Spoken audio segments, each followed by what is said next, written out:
Hello everyone and welcome back to my channel. And as you guys already probably see, I've uploaded my sparring video yesterday, so please do check that out and please give it a like. And yeah, if you don't have the time to like watch the whole bit, then please leave it on at the background while you're doing chores or doing your homework or whatever, so that I could get my watch time. So please do leave the video on so that I can get my watch time. And also, regarding to the video, please help me, analyze my technique and what I need to improve on, so that I could implement it in my next sparring session, so that I could improve overall. So yeah, I pretty much need your help, guys, to analyze. But without further ado, in this video, I'm going to be talking about the benefits of sparring, the consequences, and what sparring is to boxers, basically. So yeah, without further ado, let's get right into the video. But before I get right into the video, I just want you guys to help your boy out, like subscribe to the channel.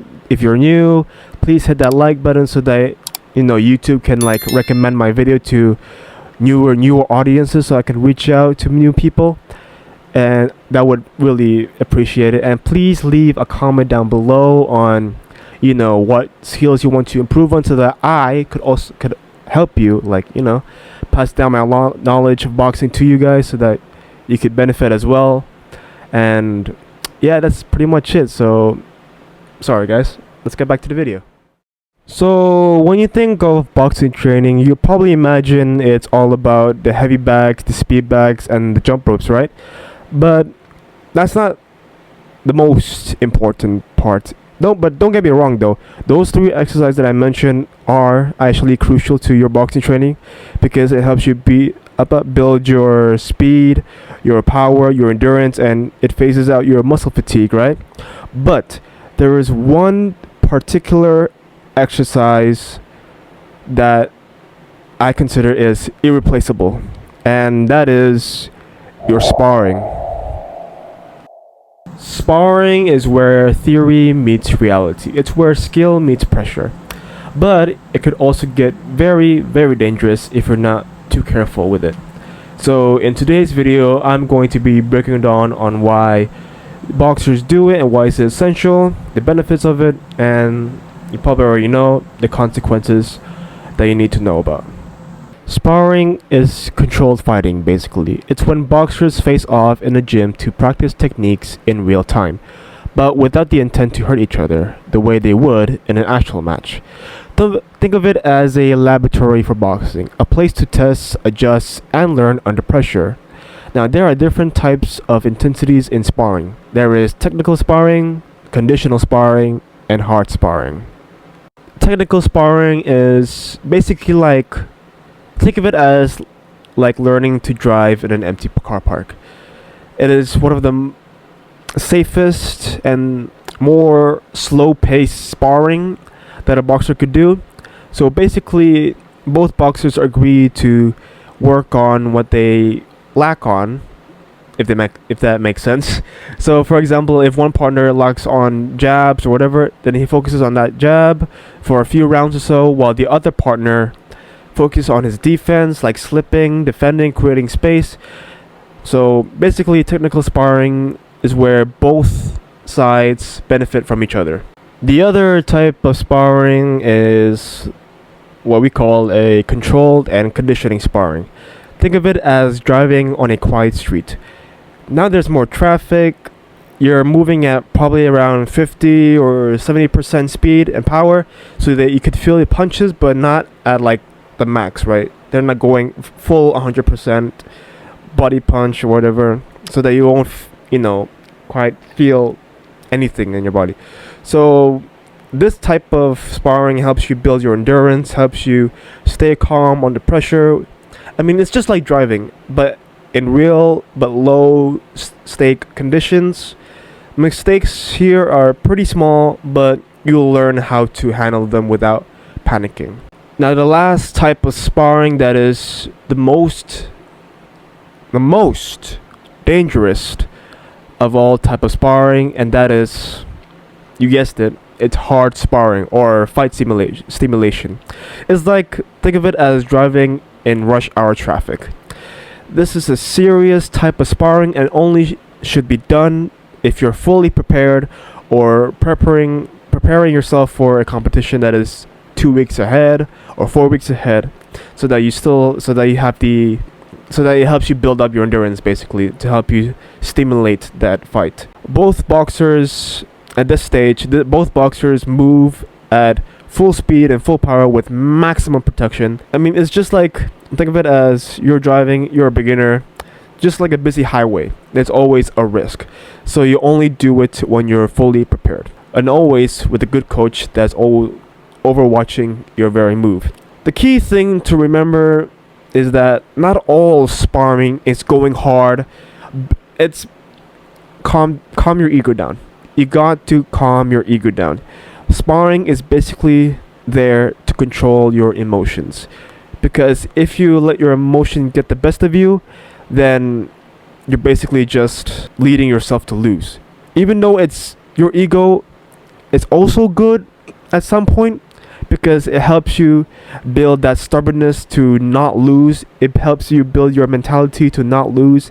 But in the case of sparring, it's okay to lose. It's okay to make mistakes, because sparring is there to help you notice and identify your errors and what you need to improve on, so that you could implement it on your training and your other sparring sessions, so that you could do better at your matches.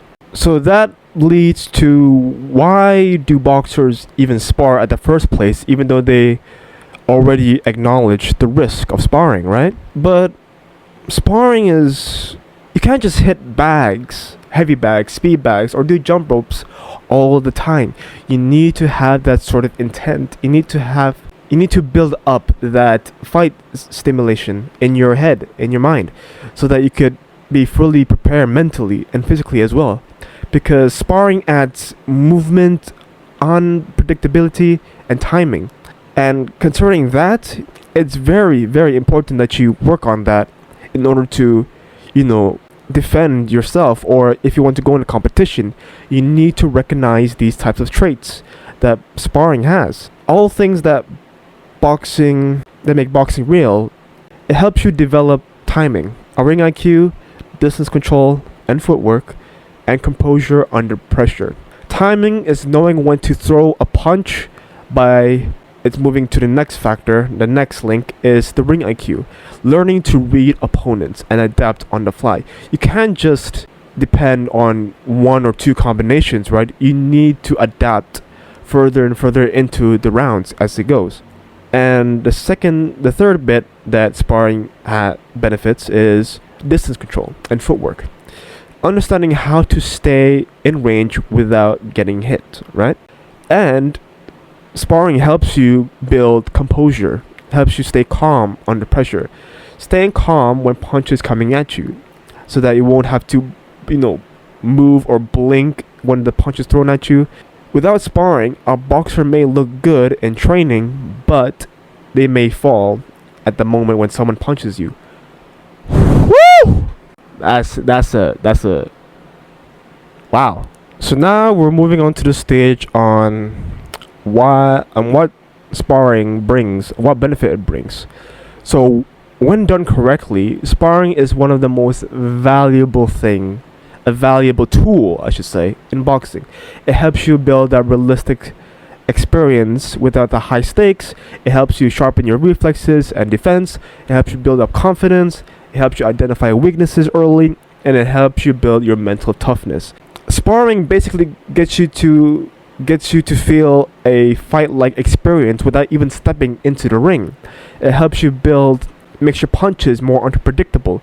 Sparring trains your eyes, your brain, and your body to react at the same time, simultaneously.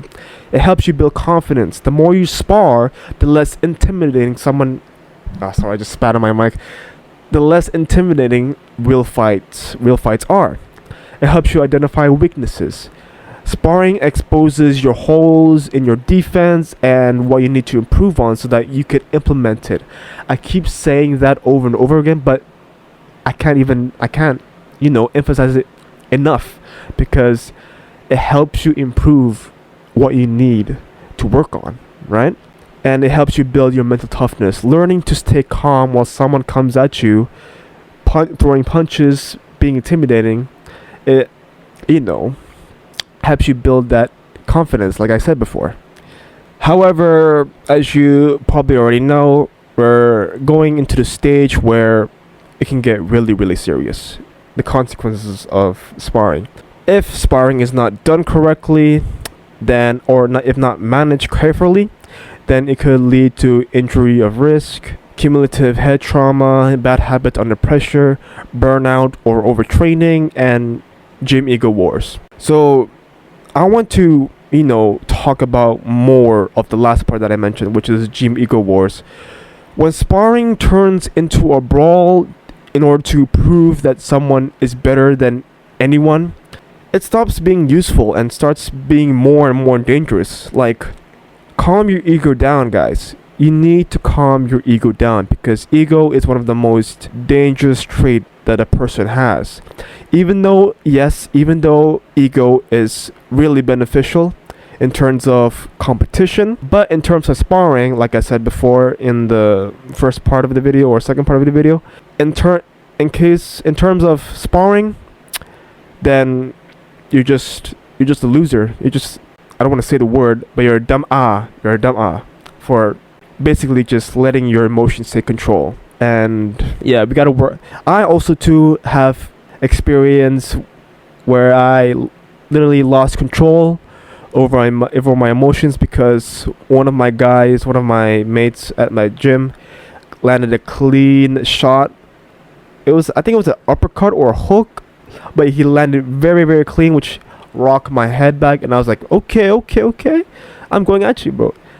And yeah, and he got injured afterwards. So I really regret what I did, but yeah, now is the time that I improve. Now is the time that I could work on. And I'm telling you guys this because I don't want you guys to experience what I felt when injuring someone. So please, guys, turn your ego down. Only use your ego in your competition. The best boxers spar smart. They mix light technical work with occasional hard sessions in between weeks, but they're always under supervision. And there's always a good coach that sets clear goals for each sparring round. Are you working on your defense, on your counterpunching, on inside fighting, or wherever? The point is to learn and not to win at all cost. Sparring is essential. It's where boxers become fighters. If done right, it helps build skill, confidence, and fight readiness. But if done wrong, then it could shorten a career before they even start. So if you're a boxer, so please play it smart. Respect your sparring partners, because they also want to, probably want to learn, want to defend themselves, or even want to become a professional boxer. Then please do not ruin their dreams just because your ego wins, or just because let your emotions get the hang of you. And also remember that the gym is where you learn, not where you can show off. So yeah, thanks for watching, guys. If you find this breakdown useful, please hit the smash button. Please also hit the subscribe button, turn on post notifications on all, and please comment down below on what skills you guys want me to cover, so that you guys can also improve and implement any training. But yeah, that's pretty much it, guys. I hope you guys stay in tune in my next YouTube video, and I'll see you guys later. Peace out.